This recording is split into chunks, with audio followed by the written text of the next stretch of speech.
we're going to start with this part two, and one of the keys to the continuous development of our beloved sport is to speak with the very people who play the game day in, day out, the footballers. So let's start with the chairman of the Professional Footballers Association, Mr. Maheta Molango.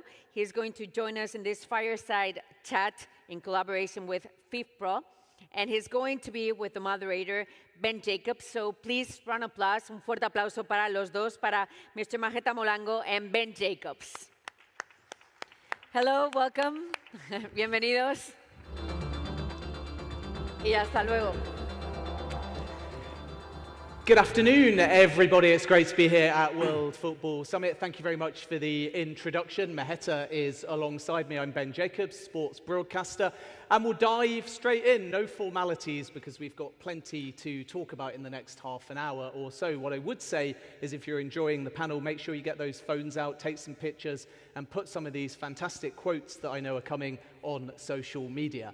But Maheta, let's just set the scene. We've got lots to dive into about player workload and the finances, of course, as far as the modern footballer, male and female, is concerned. But first of all, PFA has to be a modern football players' union, constantly evolving.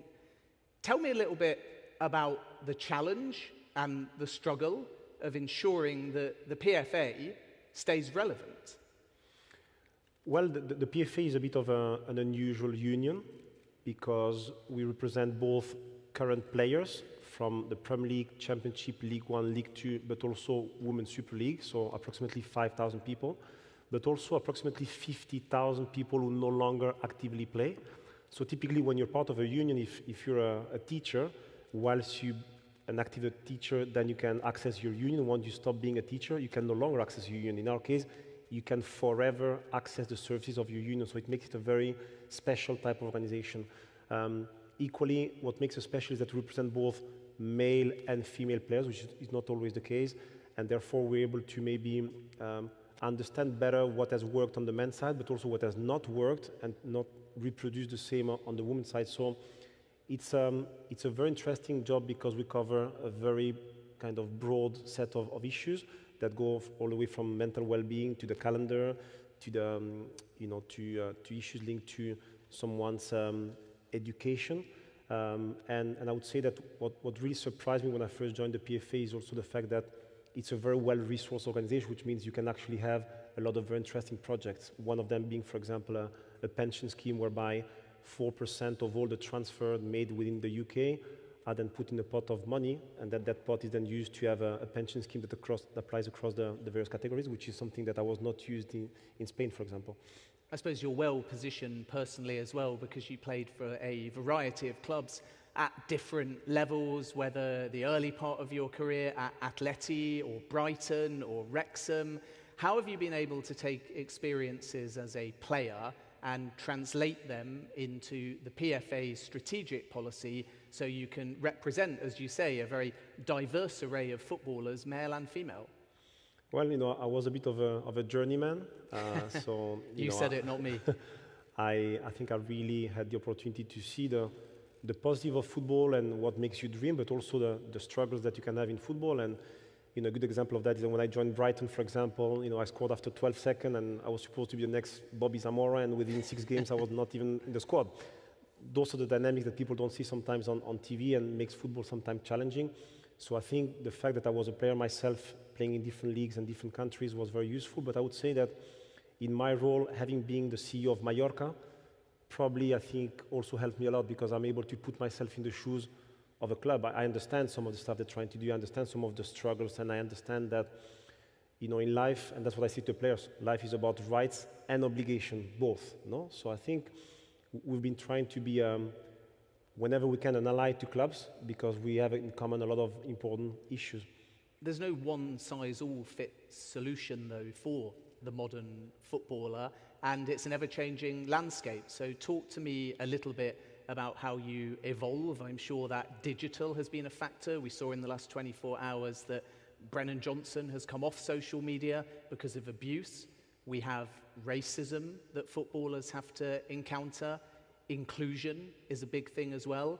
And of course, bigger picture things that we'll come on to in a moment, like money and the calendar. So how challenging is it to find solutions when different footballers at different levels will have different strategic perspectives about how the PFA should be representing them? I think it's probably two things. I think is recognizing that a player's voice element in key decisions is very important because they understand the game and they have the love, the passion for the actual show, for the actual product. And I think what we're seeing too often in football right now is too many decisions being made without people really understand the actual show, the actual product. So what we've been trying to say to the players, however, is that the fact that you've played 400 games does not forcibly turn you into someone that is ready for those type of challenges. And that's why, for example, we decided to launch a PFA business school. And we've got in excess of 200 players registered for that. That goes from a Gundogan, that is part of that school, to a Jordan Henderson, or to a Johan Wissa that plays for Congo, but still is able to do the school. So I think we've been trying to make sure that we have that player's voice in key decision. And back to the point that you were making, what does a Premier League players have in common with the League Two players? Well, what they have in common is that when they, first of all, they all stop playing at some stage. And when this happens, 99% of the people need to work because of the money, because from 35 to 85, you better have done a lot of money to be able to keep going. But not just that, there's a 1% of people that needs to work because of the purpose, because of having a reason to wake up in the morning and do something with your life. So they have a lot of commonalities, and we found that right now they understand a lot of the key issues that we are facing apply across the board and have consequences across the board in the whole pyramid. Let's talk specifically about workload. It's a hot topic at the moment. Plain and simple, is it fair to say the PFA stance is at elite men's level anyway? There are too many games on the calendar. I think you just need to go to specific examples. So you have a guy like Rodri, who would have played the final of the Euros on the 14th of July. Within less than a month, he was asked to be back to play Premier League game.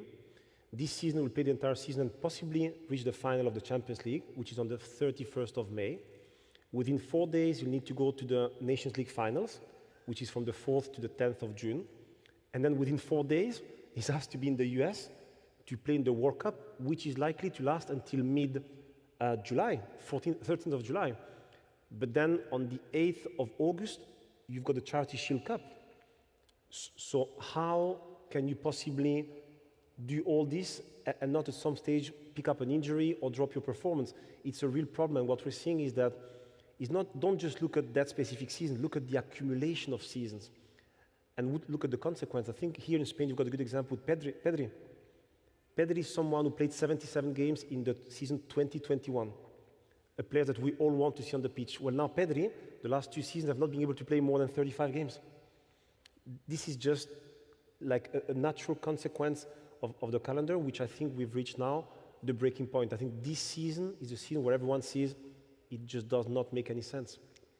So breaking point from your perspective, but FIFA would argue and issued a statement saying that the calendar, specifically for elite men's global competition, had consultation and had another union, FIFPro, involved. What's your response to that? I think we have an issue in terms of what people understand for consultation. So in our view, consultation is not, I have a crazy idea, I come to you, I listen a bit to you, you say a few things, I change the crazy idea into something less crazy but still crazy, and I crack on. This is not consultation. Consultation is, I have an idea, I meaningfully engage with you in a dialogue where you can put your own points forward, and then the outcome may or may not be advancing with the idea. So the problem we're having with a lot of stakeholders, sometimes including the domestic stakeholders, that they think that they have an idea and they can just crack on with it. It doesn't work like this, unfortunately. And I think I'll just add that what the authorities are learning is that football is not above the law. That's something that they're struggling to understand, that football is special, but it remains a business activity subject to legal limitations. Is the Club World Cup, therefore, in your eyes, or the PFA representing players that may be involved, an example of what you just called a crazy idea? The Club World Cup is an example as to how if each of the stakeholders look at their own calendar in isolation, they can make sense. The problem is that when you put them one next to the other, so you cannot have it all. You cannot have a Champions League that lasts until the end of May, and then keep the June window, and then keep the World Cup, and by the way, also keep the other World Cup in December. So I don't know how this works, you know. I was talking to a club the other day, they were saying, well, who then is the world champion? The one who wins in December or the one that wins in the summer? So the problem with the calendar is that you have people looking at calendars in isolation and in silo instead of having the bigger picture. And in our view, so our claim is not an attack to the Club World Cup. It's an attack to people looking at the calendar in isolation. And what we're saying is FIFA should be the parents of football. They are the ones who can basically implement standards across the board. And they should be the one looking after the harmony of the whole system, not just of their own competitions. So if the player perspective and their workload hasn't been taken into consideration, at least formally or effectively, as you say, whereas FIFA, for balance, would state again that there has been that period of consultation. But should that still be the PFA perspective, what is the solution here? Because Rodri and Alisson in the last 24 hours have said the only solution, if there is no change, might be for players who are potentially involved in the Club World Cup to go on strike. I think that we've been saying on a number of different occasions that if the players are not listened to, they'll feel frustrated, and this may lead to drastic decisions. It's surprising to see that people maybe have not taken this very seriously, and then when we decided to file the law claim that we filed in June, some people were saying, well, why do you file a law claim? Well, I filed a law claim because we've been talking about this since, so I vividly remember a meeting that we had in February 2022, where we sent a letter with signed by all the captains of the Premier League and all the captains of the WSL, and we had a meeting with FIFA in Manchester where we outlined those problems. 2 years down the line, the situation has not just improved, it has worsened. So, you know, you're asking before what is the solution. So I'll make a difference between what can be done, where I think the first step was legal action. The second step can be whatever needs to happen in terms of potential stronger action taken by players. But certainly, from our perspective, the solution is to let the science talk. So we've done like very kind of detailed studies as to what can a human being at the top level deliver on the pitch, and what's the maximum amount of things that he can do. And I think we're going to 3 different directions. First of all, a maximum number of games, which we believe to be between 50 and 60 games per season. Second, a maximum number of back-to-backs, meaning weekend, weekdays, weekend, weekdays. So how many times can you do that? And the science speaks about 6 times. Just to give you an example, you've got people like Camavinga who've been doing like up to 10 back-to-backs. So maximum number of games, maximum number of back-to-backs, and then a minimum level of rest in the summer. And the science probably speaks about 3 to 4 weeks with no football, no men's football, which potentially could be an opportunity to maybe have a women's football slot in that kind of 3 to 4 weeks. So those are for us the 3 kind of red lines that we want to establish. And then I think we're open to a discussion as to which competition needs to fit where. We're not forcibly in favor or against any specific competition. I think we're conscious of the fact that the bread and butter of our players are the domestic competition. I think we want to protect those national competition, but from that point on, open to different kind of solutions. But if we just clarify, should the players continue to say publicly, regardless of the legal case, which we'll come on to in a moment, and regardless of the fact that different players are in different competitions, if the overriding, at elite men's level perspective, continues to be that a strike may be the only way forwards, is that something that the PFA will, 1, endorse, and 2, more so, drive and lead on the players' behalf? Well, we always said that the PFA is not about what I think is right. The PFA is about what the players, our members, want us to do. And we've always said that we'll go as far as they want us to go. And when we decided to file the legal claim, it was because the player clearly said to us loud and clear, you need to do something about it, and please proceed with the legal claim. And the next step will be whatever the players want us to do. I think what is important to understand is that this is no longer just an issue for a minority of players. And in England, we've had a very clear example of that when the FA had to scrap the replays. So in England, you had something where if you drew in a cup game, you'll be able to play a second game at the other venue of the other club. This has been, cancelled. And that's where all of a sudden the players are starting to say, oh, hold on a second, that's just not a problem for the top ones. It's a problem for me in League 2, in League 1, who is losing the opportunity to have a game. So I think people are starting to understand that it's not just a problem for the elite players, it's a problem for the whole pyramid that we're having. Let's talk a bit more about the legal case. The PFA are a co-claimant. Are you simply trying to create a situation where there is a guaranteed or protected break for the welfare of the players? Is that the end game?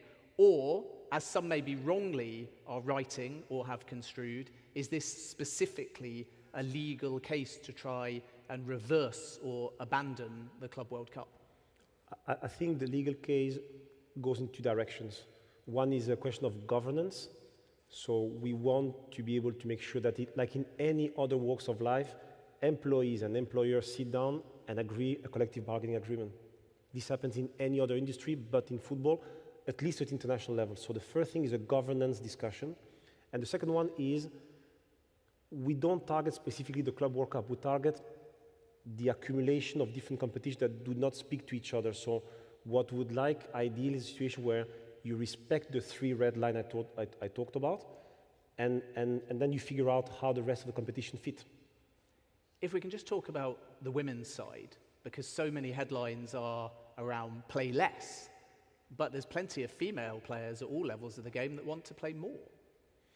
The female calendar is probably even a bigger issue than what you have on the men's side. I'm going to just explain that. I think we are seeing now, for example, how the WSL has created a new co to try to push forward the women's game. But then, of course, when you try to raise money through TV money, you need to have a calendar to be able to offer to the broadcaster.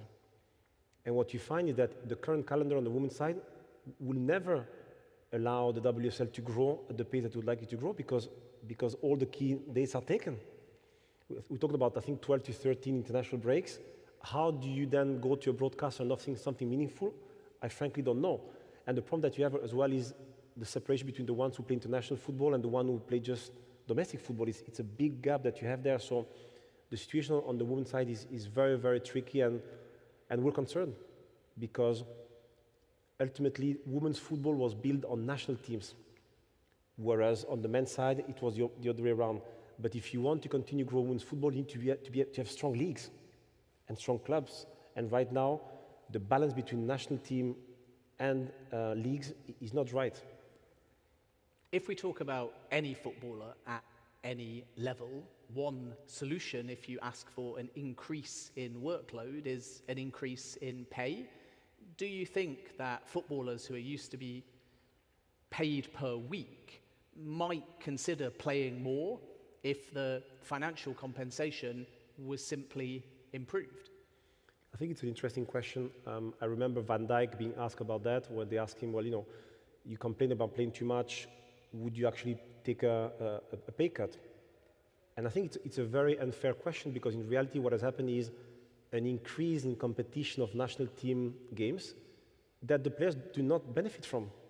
That money does not go to the players, it goes typically to the federation, then distribute the money to whoever needs to distribute the money within their own ecosystem. So I don't think it's a fair question that was asked to him, and I think it's a good thing that you asked that question because I think the players are conscious of the fact that they are very privileged people, but ultimately getting paid does not mean that you get an extra leg, an extra lung. It is just the way it is. You cannot push your body beyond the limit of what a human being can do. And what I found interesting is that maybe 2 or 3 years ago, you'd be talking about that and some people would be saying, come on, you're making a good living, why do you complain? But now the fans are starting to see that this has an impact on what they see on the pitch because the quality, frankly, has not been what it should be. And then you're thinking, as a fan, I pay 100% of my ticket, but I get 60% of the performance on the pitch, and that's not fair. So even the fans start to say, I want to see Haaland at the level that he's performing now because Haaland had a break. People are saying, why is Haaland performing so well now? Why is Salah performing so well? Because they had a proper break in the summer. There is no mystery. We've got about 5 minutes left, and I want to speak more broadly about financial regulation. So as an overview question, is the PFA in favour of squad cost control type measures? I think you need to be careful between being sustainable and being profitable, which I think are two different concepts. I think everyone understands that you need to be able to spend what you can afford. I think that's something that is sensible, and I think it's a trend that you need to be in favor of. A different thing is capping someone's ability to make a living. And I think I go back to the point I was making before. Sometimes authorities forget that football is a special business, but it remains a business subject to the law. So the same way that they were not able to cap agents' fees, they will be struggling to cap salaries, you know? And unfortunately, this is the direction of travel that is being explored at the minute in England, which I think will be met with, very strong resistance by the players across the board. So in England, for those of you that aren't aware, there's a proposed new series of financial rules to replace profit and sustainability. And in those rules, it would be a similar model to squad cost control measures that we see with UEFA, but plus what's known as anchoring. And anchoring effectively caps the ability anybody can spend, regardless of their revenue, based upon the bottom team's television revenue, times by a multiple of 5. So right now it comes to about 500 million. And that means, therefore, if you spend a big transfer fee, maybe less on wages or vice versa. Do you see that type of model as effectively having a soft salary cap? And is that why you're opposed to it? They call it anchoring, but it's a cap. It's a fancy way of saying that it's a cap, but it's a cap. And ultimately, I think it's a shame because we live in a global world. And we need to be conscious of the fact that when we limit ourselves in Europe or in England in this case, we play the game of other jurisdictions that are able to invest that money or are able to give the players a different type of lifestyle. So I can see, and we're seeing that now, how the likes of Saudi Arabia are able to attract players because they've got a growing league and also they've got a big financial power. But equally, you see players saying, what's the point of me being in Europe playing 70, 80 games when I could go to the US, play in the MLS, play less games, have a nice lifestyle for my family? So we shouldn't be forgetting that we are competing in a global environment, and if we cap ourselves, we play the game of other leagues that ultimately will go to the detriment of European football. What, though, is the alternative when that model, with or without a cap, hard or soft, is effectively being introduced, one, to make Premier League clubs' lives easier compared to PSR, so still more leeway, and two, if the other extreme is the players can earn whatever they like with no cap, we might be in a situation where clubs feel that they have to overpay, and that's not sustainable either. Yeah, I think, as I said to you before, I think on the one hand you have measures that would say spend a percentage of what you make, which I think is something that, if well regulated, could make sense, or at least you can have a conversation about that. But the extreme model we're talking about is one where you cap and you say, irrespective of what you could afford, you'll not be able to spend X. That's something that I think in any walks of life could not work, and it will face big challenges. And how will the PFA, in this specific context, represent their players in the Premier League? Because we know that a shadow trial will take place, and then likely at an AGM, there may be a vote, and at that vote, if 14 Premier League clubs agree, the rules will be passed, and there'll be no players in the room. So what can the PFA do on this specific issue to ensure it has a voice? Well, it's interesting because in England, unlike other countries, what we have is a committee, and that committee, which would be the equivalent of a comisión mixta here in Spain, or comisión paritaria, basically it's a committee where all the stakeholders are represented, and if you plan to adopt a measure that will have an impact on players, we as a union have a veto right. So again, you need to understand when you're a league that there are rules, and those rules apply. So before you even get to the situation of voting amongst clubs, what is likely to happen is discussion as to whether there is or there is not an impact on player. And if there is an impact on players, this will need to be discussed as part of that commission, and they will not be able to advance in those discussions unless they have a unanimous agreement by all the parties, including the PFA. And what is interesting is that We've had that situation a couple of years ago with the EFL. We have tried to implement a cap, in England, and unfortunately, we challenged it and we won. We did not win on the merits, but we won on the formality, i.e. that they did not follow the right procedure that was required to be able to push forward. So I don't think the situation is as simple as what has been depicted in the press. And I really hope that we'll be able to find a solution, because I think we have a bigger picture issues, such as the calendar, that I think we need to go together with our league and try to solve, as opposed to, you need to pick your battles in life sometimes. Just one final question, and briefly, because we're about to head into injury time. How confident is the PFA, as of now, that the Club World Cup will definitely go ahead? I'm confident about the fact that the players understand what we're trying to do. And I think to hear David Raya making the comment that he made about the PFA involvement, hear De Bruyne saying the same, hear Rodri speaking the way that he speaks, I think makes us feel that we are doing what is right for them. What will happen in June, I don't know. I think they have their own struggle in terms of the commercial kind of issue that they're facing. But what is clear is that if anyone has any doubt as to how determined the players are, I think they need to understand that they are very determined to protect their own career and to protect the quality of the show on the pitch. Great stuff, Maheta. Keep up the good work. Always impressed by everything you do, and the PFA as well. Thank you for your time. Please give Maheta a big round of applause. Thank you.